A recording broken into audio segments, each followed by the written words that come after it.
안녕하십니까 여러분. 오늘은 사기죄에 관련된 중요한 판례 두 가지를 강의하고자 합니다. 이 사기죄에서는 이 2017년도에 일반 판례 하나와 그 다음에 전원적 판결이 나왔는데 공교롭게도 이제 두 개의 판례가 다 2017년에 나왔으니까요. 그래서 그것도 최신 판례라고 말할 수 있습니다. 자, 그러면 이 판례에 관련해서 지금부터 본격적으로 설명을 하고자 합니다. 자, 먼저 사기죄라는 범죄는 전형적인 편취죄예요. 즉, 기망행위가 있고 그로 인해서 상대방을 착오에 빠지게 한 뒤에 재물 또는 이익 교부를 받아내는, 그래서 이것이 바로 처분행위거든요. 그래서 이러한 그런 구조를 가진 편취죄다. 그래서 이 사기죄에 있어서는 그 편취죄라는 특성이 대단히 강합니다. 편취죄에는 또 공갈죄도 있죠. 공갈죄의 경우에는 공갈을 통해서 상대방에게 외부심을 일으키게 하고 그로 인해서 재물의 또는 재물이나 이익의 교부를 받아내는 것, 그게 공갈죄입니다. 그래서 편취죄는 사기죄는 공갈죄와 더불어서 편취죄의 전형적인 범죄다, 이렇게 말할 수 있죠. 그러면 사기죄는 기망행위를 통해서 상대방을 착오에 빠뜨리게 하고 그 다음에 재물이나 이익의 교부를 받아내는 것인데, 그때 이 기망행위의 상대방은 누가 되느냐? 기망행위의 상대방은 바로 자연인만을 의미합니다. 법인이나 단체는 속을 능력이 없기 때문에, 의사 능력이 없어서 속을 능력이 없기 때문에 기망의 상대방이 될 수 없는 것이죠. 자, 그런데 문제는 법인이 사기죄의 피해자로 되는 경우가 많다는 겁니다. 법인이 사기죄의 피해자로 되는 경우가 많다. 우리 사회에서는요, 법인을 상대로 사기를 쳐먹는 사람들이 엄청 많거든요. 그러면 자, 예를 들어서 여기 갑이라고 하는 자가 을이라는 법인을 상대로 기망을 해가지고 이 속은 법인으로부터 재물이나 이익의 교부를 받아냈다. 그래서 이 을은 법인이란 말이에요. 법인. 근데 법인은 기망행위의 대상이 될 수 없어요. 기망행위의 상대방이 될 수 없다는 말이에요. 그렇다면 법인에는 대표이사랄지 또 뭐 최종 의사 결정권자랄지 또는 내부 권한 의미에 따라서 실질적으로 의사를 결정할 수 있는 사람들이 많이 있을 거거든요. 바로 그 사람들이 착오를 일으켰냐 안 일으켰냐, 여기에 따라서 법인이 기망에 의해서 착오를 일으켰는지 안 했는지를 판단한다는 거죠.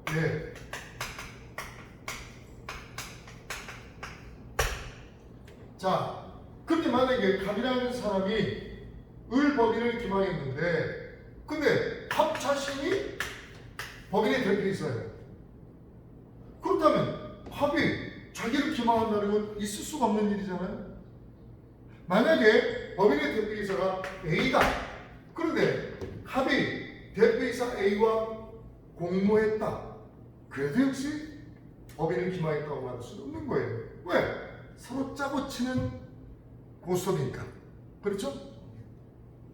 그래서 갑 자신이 법인의 대표이사거나 갑이 법인의 대표이사와 공모해서 법인을 기망했을 때에는 갑행위는 사기죄로 될 수 없다. 경우에 따라서 이제 이 갑이 법인을 기망해서 자기 자신이 대표이사로 있는 법인을 기망해가지고 어떤 이익을 얻었다. 그러면 업무상 배임죄가 될 수 있을 거고요. 또 재물을 교부받았다. 그러면 업무상 행위죄는 될 수 있겠죠.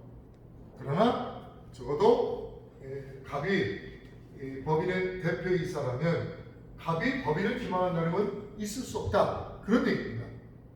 여기에 관련된 2017도 8449 판례를 여러분에게 핵심 부분을 읽어드리겠어요. 사기죄의 피해자가 법인이나 단체인 경우에 기망행위로 인한 착오, 인과관계 등이 있었는지 여부는 법인이나 단체의 대표 등 최종 의사결정권자 또는 내부적 권한 위임 등에 따라서 실질적으로 법인의 의사를 결정하고 처분할 권한을 가지고 있는 사람을 기준으로 판단해야 한다. 바로 이것입니다.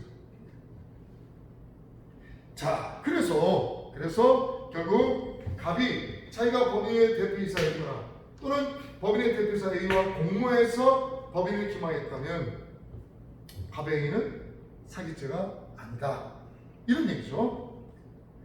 자, 이것이 첫 번째 판례이고요. 예, 그 다음에 두 번째 판례로 들어갑니다.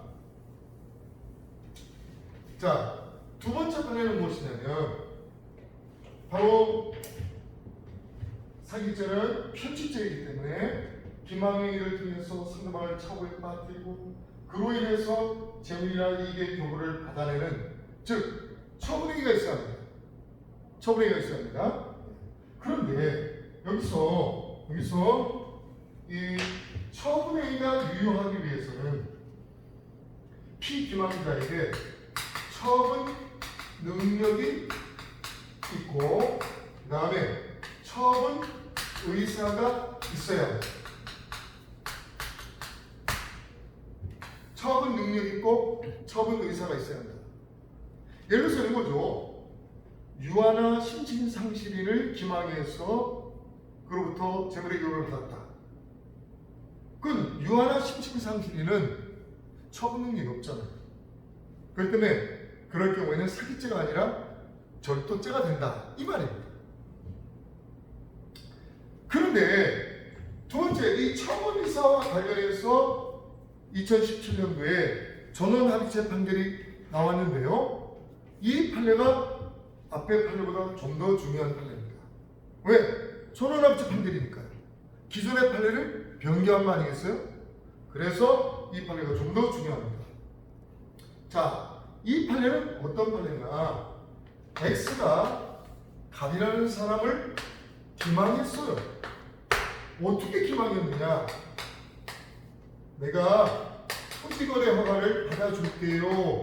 그래서 토지거래 허가 신청서라는 명목으로 딱 갑에게 들이댔는데 실은 갑의 토지를 담보로 잡아가지고 근저당권 설정해가지고 근저당권 설정해가지고 은행으로부터 돈을 빌리는 그런 얕은 수단을 쓴 거죠.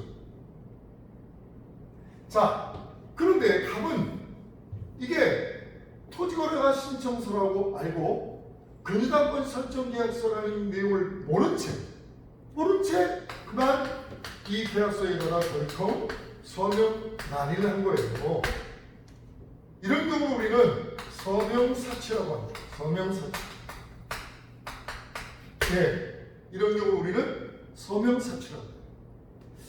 자, 그런데 과거에 우리 대법원 판례는 뭐라고 했냐면 갑이 즉 기망을 당한 갑이 피기망자 갑이 이 근저당권 설정 계약서에 서명 날인한다는 내용과 효과를 알고 서명해야만 갑에게 처분의사가 인정이 되고 X에게 사기죄가 성립한다.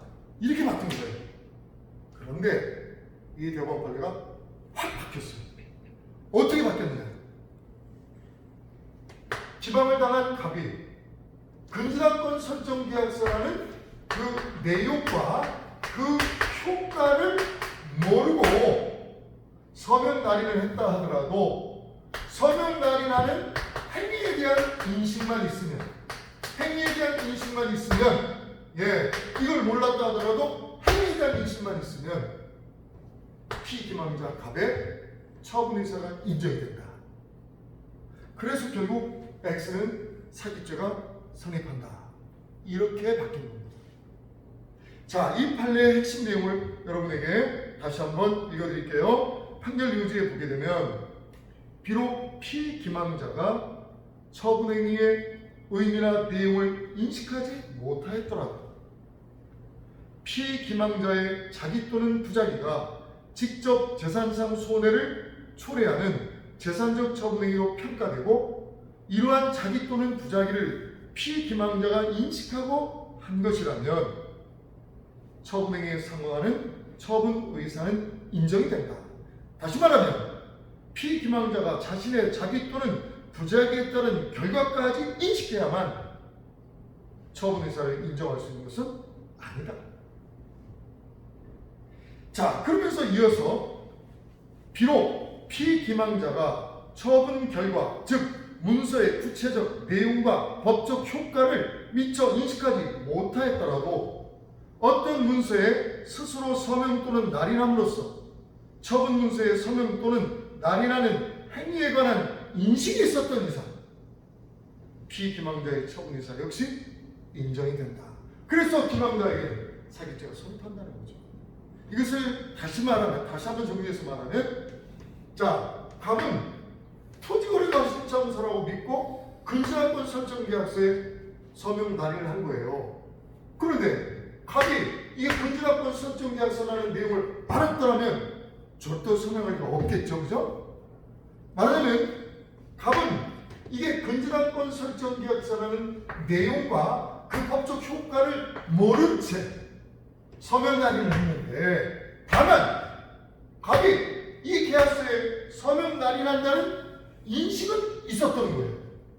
그렇다면 피기망자 갑에게 처분의사가 인정이 되고, 그래서 X의 뭐예요? 사기죄가 성립한다. 이런 얘기입니다. 이 두 개의 판례 중에서 앞에 일반 판례도 물론 중요하지만 이 전원론적 판결, 이 판례는 2000때 이제 유튜브에다 기록해 놓겠지만요, 2016도 13362, 2017년 2월 16일에 나온 굉장히 중요한 판례입니다. 이 판례는 이미 시험 여러 군데에서 시험이 출제되고 있고요, 기존에 기출도 됐지만 앞으로도 계속 이 문제는, 이 판례는 출제가 계속 이어질 것으로 생각합니다. 하여튼 오늘 이 사기죄에 관한 두 개의 판례를 여러분 강의를 했는데, 여러분 이 판례들은 굉장히 중요한 판례입니다. 내년도 시험 또는 내후년도 시험에 출제 가능성이 대단히 높아요. 그래서 여러분들이 이 판례를 굉장히 좀 깊이 이해하고 익혀두기 바랍니다. 그것이 이제 여러분의 경쟁력을, 시험에 대한 경쟁력을 높여주는 거예요. 다른 게 아닙니다.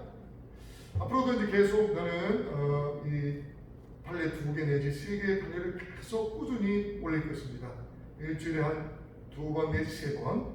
그리고 토요일 날은 우리 형법 5득점 합격자들 초대해서 좌담회를 하고, 그런 가운데 여러분에게 또 많은 정보가 제공될 것입니다. 그러면 토요일 볼 때까지 여러분 안녕.